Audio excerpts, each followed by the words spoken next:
There we go. All right, we're here in Tallahassee, and we're going to talk with Jack Crew, Andrew J. Crew, but everybody knows him as Jack. Jack, how did you first become involved with music? Well, I really got started too young. My mother wanted me to play in the band. We lived in Whigham, which the school wasn't big enough for. Whigham, Georgia. Right. Wow. And so she took me to Bainbridge and somehow or other borrowed a trumpet from the guy that she was going to get private lessons for me. But I was only in the second grade, so I didn't get that is young. And then, of course, I don't remember how long that went on, but I quit pretty quickly after that. When I got in the sixth grade, that gentleman came to Whigham and tried to start a band. And we had, I don't know, maybe 20, 25 students. But it wasn't very successful. So at the end of the sixth grade, my mother moved to Bainbridge so I could be in the band there. Wow. So when I got into Bainbridge, I got in the band, and the first band director I didn't like a whole lot. But he finally left, I guess, even before that first year was over. And a new guy came in from FSU, and he and I just hit it off really well. I liked him so much that I decided I wanted to be a band director. Wow. What was his name? Gus Adkison. Oh, I know him. You know him? Yeah. Yeah. And he and I and another couple of kids would go fishing. Mm-hmm. We'd drive down to St. Mark's and go out in the Gulf. And in hunting season, we'd go down the Flint River and camp out on weekends and so forth. And he was like another father to me. My father had passed away when I was only 11 months old. Wow. So anyway, when I saw the way he lived and so forth, I said, that's what I want to do. That's great. So that's how that happened. Where did you begin your teaching career, and where did you go from that point? I started in Plant City, Florida, which is between Lakeland and Tampa. I first was in charge of 5 elementary schools. Really? And I would go into the 4th grades at each one of those and do a tonette class. Then after, a couple of months, I would pick the best students and switch them to band instruments. Well, I stayed there for 4 years, and then the high school band director left, and I went to Plant City High School. Those students that I had started in the 4th grade were now in the 9th grade. Mm-hmm. So I had them for 8 years. Wow. And at the end of the 4th year, I managed to get the band good enough to make a one at state. And that's the only time that band has ever made a one at state. Is that right? Yeah. Even till today? Yeah. Now, they came really close one time. Can't remember the band director's name. But he was pretty good band director. But they never quite make it. They'd make 2 twos and 1. But they never could quite make it over the hump again. But anyway, when at the end of that year, that was the year of the teacher walkout. I don't remember. You probably remember. Oh yeah, I remember that. Yeah. And so the band director at Riverview High School went out with a teacher strike, and they wouldn't hire him back. They wanted to get rid of him anyway. So they called me and said, we want you to come down and interview. Well, the band at Plant City had like 84 kids and only graduated 12. Out of those 12, there were only 2 first-year players. So I said, I'm not interested in coming to Riverview. But they said, well, come on down and talk to us anyway. Well, I said, well, I guess that won't hurt. So I went down there, and I walked into the principal's office, and the assistant principal was John Cooper. And John, of course, father was Irving Cooper, who did all the changing voice thing at FSU. Yeah, general music. Yeah. And so John had been the choir director and now was assistant principal. And in fact, he came and listened to my district and state performance at Plant City. And of course, he told the principal, this is the guy we want to take the job. So I walked in the principal's office and they said, what will it take to get you to come? I said, well, you'll have to tear those risers out of the band room. You'll have to buy me a stereo system. I said, well, what will that cost? I said, about $3,000. They said, okay, what else? They kept saying, what else, what else? Finally, I ran out of things to ask for. And it never occurred to me to ask for a salary thing. I had no interest in that, as long as I could live. And so after the interview, they said, we want you as a band director. I said, well, I can't give you an answer today. I got to go home and talk to my wife. So they said, call us back Monday and let us know. I went home, talked to Shirley, and we said, look, the culture in Sarasota is probably the best anywhere in the South other than Atlanta. So we decided we'll go to Sarasota. So that's how I ended up at Riverview. And you were there how long? 15 years. Wow. And it took me 3 years to build a band good enough to make ones at state. But after I got it to that point, then I kept it there until I left. So we made you sure did.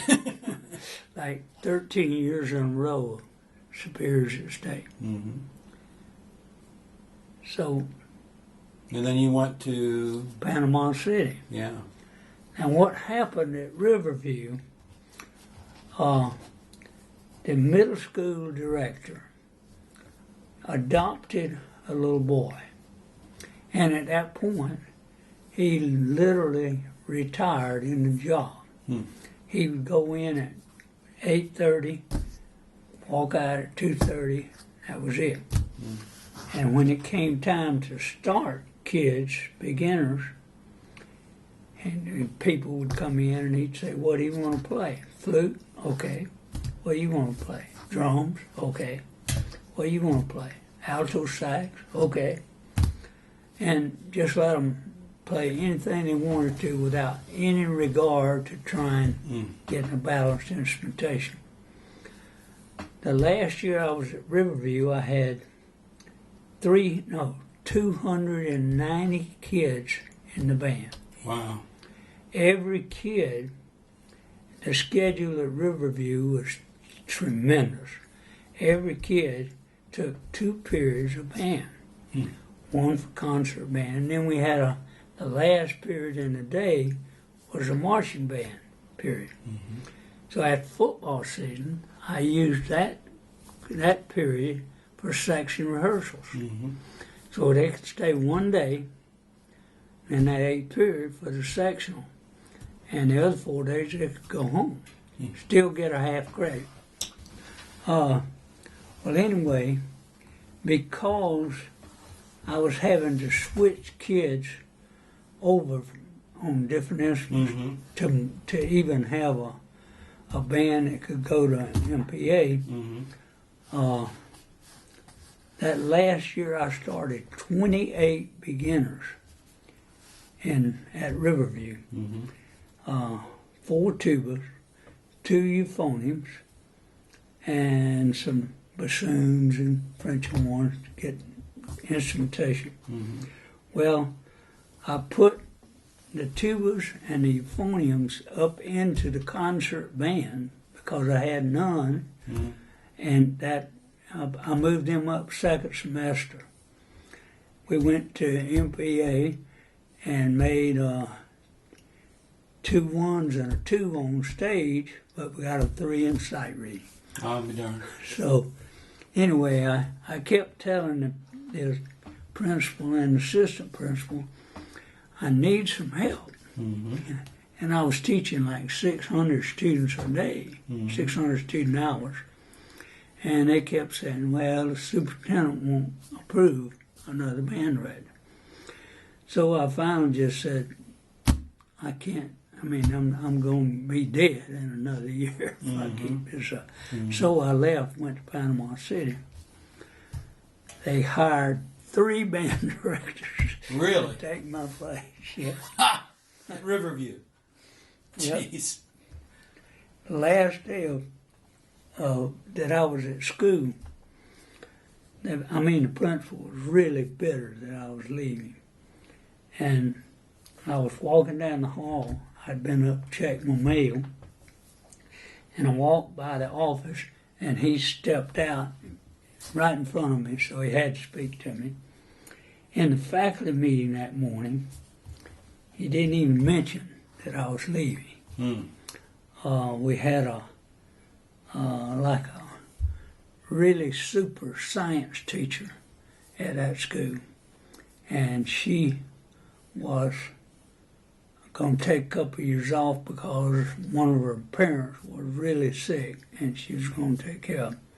He didn't mention her either. But anyway, when the principal stepped out in front of me, he had to speak to me because, we were like this close. And he said, Jack, I just came from the superintendent's office, and he approved hiring an assistant band director. And he said, would you like to apply for that job? I said, no, Mr. Brown, I appreciate all the cooperation and everything that you've made possible here with the program. I said, but I'm not interested in it. I guess not. So anyway, I went to Panama City, and that was not a very good experience. Stayed there 2 years, and by the end of the second year, things were pretty good at Mosley, but the feeder program was just a shambles. So I said, I'm bailing out of here. John Carmichael was looking for an assistant, and he was going to come to grad school in 2 years, and so I went to Lakeland. And that was a good move. Yeah. It was amazing. We had, that first year, we had 25 students make All-State. Wow. And 8 out of the 9 clarinets that were in the wind ensemble made it. So, had great players, just great players. But they didn't really understand about how to listen and blend the sounds, and so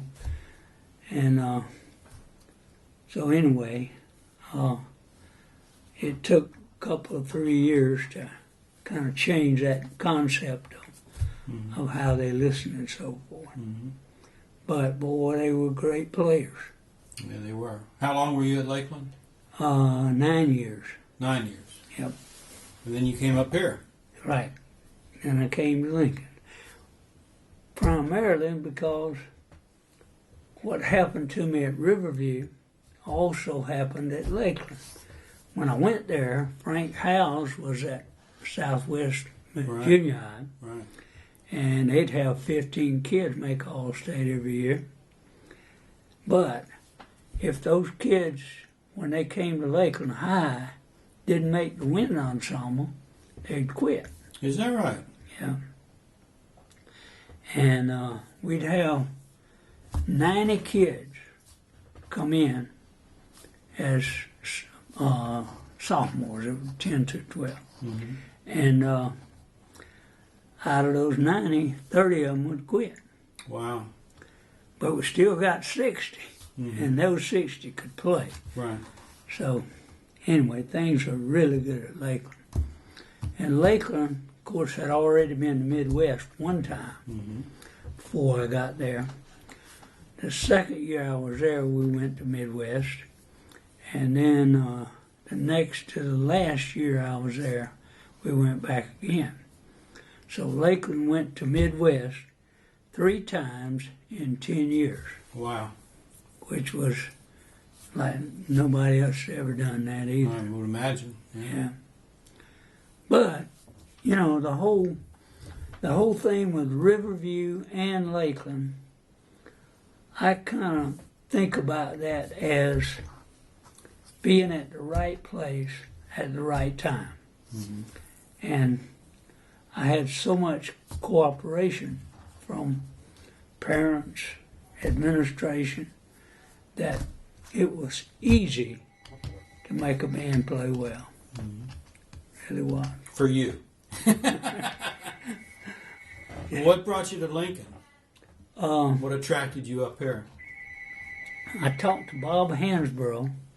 He judged our district down there in Polk County. And he said he was going back to grad school. So I said, have you got anybody to take your place? No. I said, well, what would you think about it if I were interested? Oh, I'd love it. So anyway, that's how that happened. But it was kind of strange because they didn't hire me until August. And band camp, you know, usually starts first week of August. Yeah. So I had to just jump right in and scramble like crazy to get a show. Not bad. But after a year or so, it began to, you know, grow and so forth. First year we played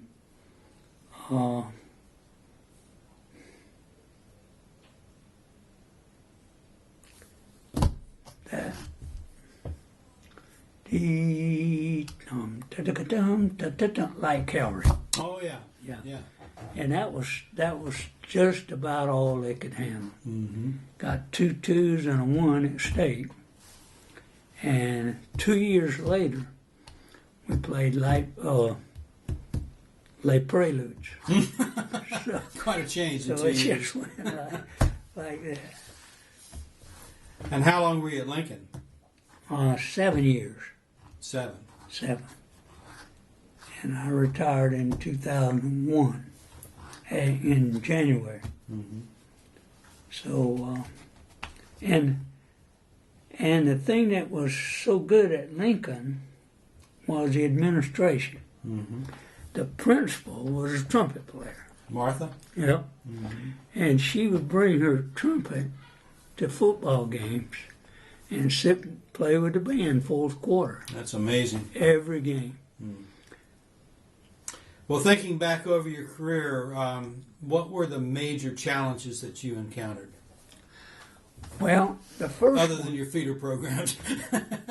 The first one happened the first year I was at Plant City High. And I tell this story a lot because I think it's really relevant to my growth. We decided to do a concert at right before Christmas for the entire student body. And so the local radio station came out and recorded the concert. Wow. And they were going to play it back on Christmas Eve at 11 o'clock. So I told everybody in town, listen, they started that tape. And Bentley, it was so bad I could not believe it. I mean, my first thought was, that's not my band. They did something to the tape. And after about 10 minutes, I realized that when I'm conducting the band, I'm hearing the Chicago Symphony play. I'm not really hearing what they're playing. So I said, I gotta do something. This is not gonna work. So I bought a pretty good tape recorder, reel to reel, and I wouldn't let that band play a note without that tape recorder on. Then I'd go and listen to it, watching the score, and I literally was so inept at being able to hear all the voices that I would listen to and watch the flute line all the way through, rewind the tape, listen to the oboe line.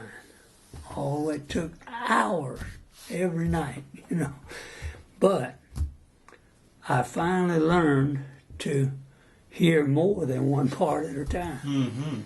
But it took that experience for me to learn to do that. And I used that method right up until the last day I taught.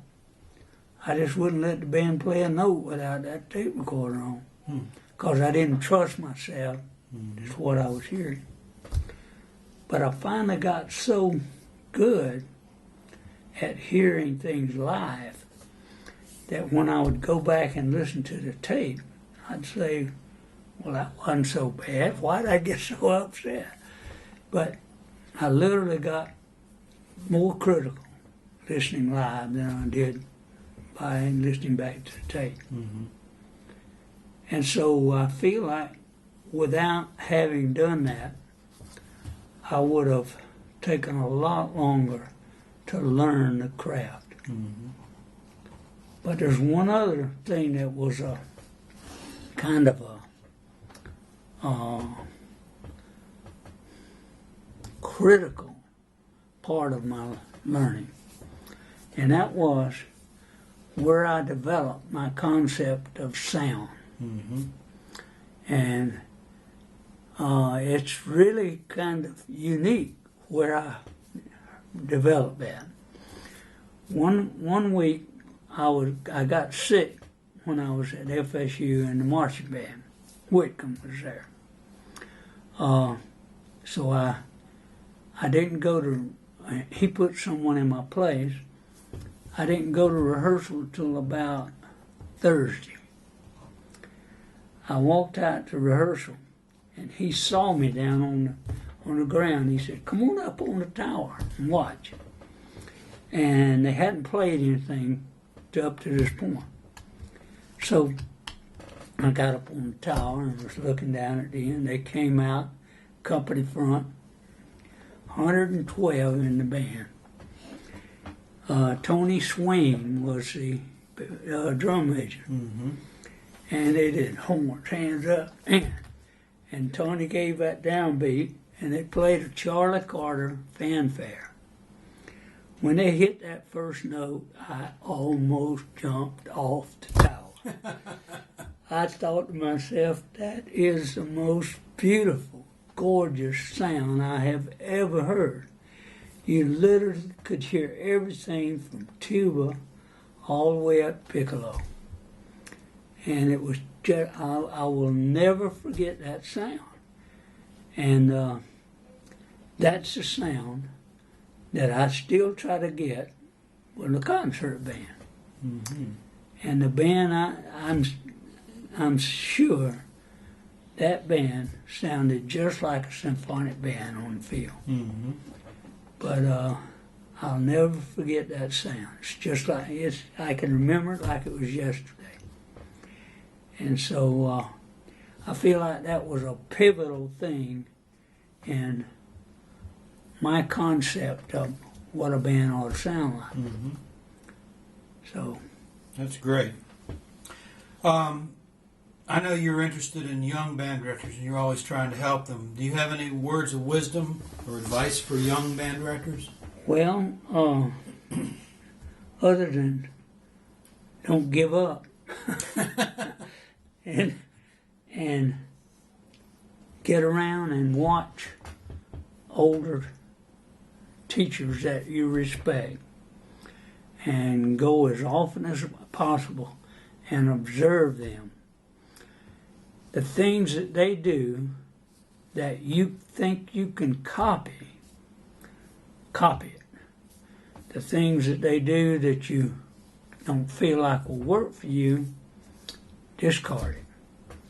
But I think it's very important that they go and watch older band directors and band directors that are very successful.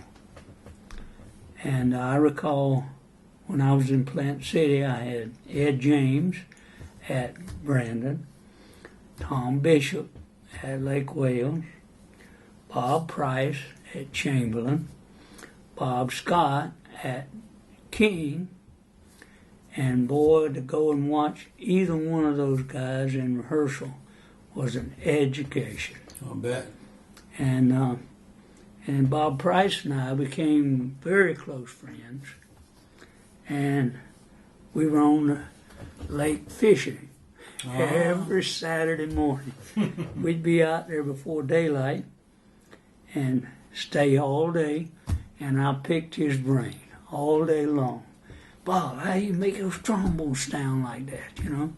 And so I was just constantly asking him how he did things. And I recall one year I went over to watch his rehearsal about 2 or 3 nights before state. They were at Leto High School, and they were playing Capriccio Italian. Mm. And Bob stepped up on the podium, gave the downbeat, and walked around in the auditorium. The band played that whole piece with all the retards and everything without a conductor. Wow. It was incredible. Hmm. So, anyway, he was not really a very good conductor, but he was a master teacher. Mm-hmm. And boy, the bands just played things that nobody else was playing. 1812, where he used the shotguns. Mm-hmm. Is there anything about your personal character that you would say enabled you to achieve your high level of musical excellence? Something Jack Crew has. Well, Don McLaurin was my band parent president. Really? A couple of years, yeah. At Lakeland? Yeah. I'll be darned. And Don got up at the banquet at the end of the year, and he said, "Parents, do you know why this band is as good as it is?" And everybody said, "No." He said, "Jack Crew is relentless. He will not give up until he gets it the way he wants it." And so I think that that's a trait that made me successful. I mean, if something didn't work, then I would change it and try something else. Mm-hmm. But I wouldn't give up until I got it the way I wanted it. And so I think that was what made me successful. Mm-hmm. Well, having seen you work a lot, I agree. Do you have one short story that you want to share with everybody? I mean, you've already given us a couple, but yeah, I've gone through a bunch of them already. Oh, the story of, yeah, the Plant City Band making ones at state. It was at Lato High School. We got on stage and the curtain was drawn. So I stepped up on the podium and asked the band, can everyone see me okay? The third clarinet player over here said, can you move the podium back a little bit? I said, sure. So I got down off the podium, bent over to push it back, and when I bent over, I split my pants. It went rip. And every kid in the band heard it and knew what it was. And so they all started laughing. Well, what that did was relax them to the point to where when they started to play, they were very free and so forth. And I think that probably was the reason they played so well, because they were relaxed and, and so forth. But when that happened, we were 25 miles from home. I didn't have another pair of pants. Wow. So I just pulled my pants down and Stood still. stood as still as I could. So anyway, when we got to the end of that performance, we were doing incantation and dance. And the band, I had cautioned them about playing too loud, because, the band could play loud. So as we were getting near the end of the piece, they were getting louder and louder, and I got worried. I said, they're going to get where they can't control it. So I kept trying to, caution them. Well, and they weren't paying much attention to that. They were really into the music, and so when we got right up to the very end of the piece, they got louder, but they didn't lose control. They still controlled the sound. And when I cut the band off, I remember thinking that was either great or it was terrible. And it wasn't anywhere in between. And I didn't know which it was. Mm-hmm. And so I looked around to the kids in that band, and I can still remember the looks on a lot of them's face. And they were the same way I was. Eyes was big, and they didn't know either whether it was great or terrible. And it seemed like forever before there was any response from the audience. When I listened back to the tape, it's about 4 or 5 seconds. And I remember thinking, it was so bad they're not even going to applaud. And then the audience exploded. I turned around and looked. Every person in the audience, including the 3 judges, Wow. were on their feet applauding. And then at that moment I thought, well, it must have been pretty good. Yeah, I guess so. I turned back around and looked at the band, and fully half of them, tears were rolling down their cheeks. And I remember thinking, there just can't be anything in life better than this. Mm-hmm. And I strive for that to happen my whole career. Sometimes it would happen in rehearsal. Yeah. And it was just as exciting to me when it happened in rehearsal as it was in a performance. But that sound was what I worked for my whole career. And I made sure that the sound was right from day one. And I always said, you don't do this the last 2 weeks before MPA. It has to be there first day of school. And so sound is still top priority for me. And I recall you judging us one time, and we hit one of those big major chords, and you just started laughing on the tape. You said, "My God, what a sound!" Well, I heard many, my God, what a sounds from your bands. Yeah. We appreciate you spending time with us today, Jack. And you've been a model for the state and a model for many, many band directors. And we all love you. And we thank you for doing this. Well, it's my pleasure, and I just hope that some of the things I said will make a difference to young band directors. I'm sure they will. And I hope to get my health back to where I can still go around and work with bands. Right. Well, we're all praying for you. Thank you. We're with you. Thank you.